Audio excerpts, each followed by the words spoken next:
যারা একদম নতুন তাদের জন্য এই ভিডিওটি খুব কার্যকরী হবে। এটা হলো চার্জার রেগুলেটর।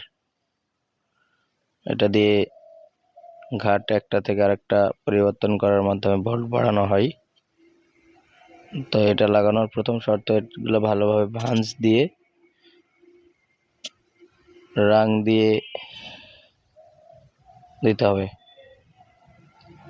এরপরে প্রত্যেকটা পয়েন্টে রজন ভরিয়ে নেওয়ার পর আবার সবগুলোতে রাং দিয়ে পুনরায় সিরিয়ালে একটার পর একটা করে লাগাইতে হবে। প্রথম একটা 1 নম্বর ঘাট, দ্বিতীয় নাম্বারটা 2 নম্বর ঘাট, এভাবে ক্রমান্বয়ে।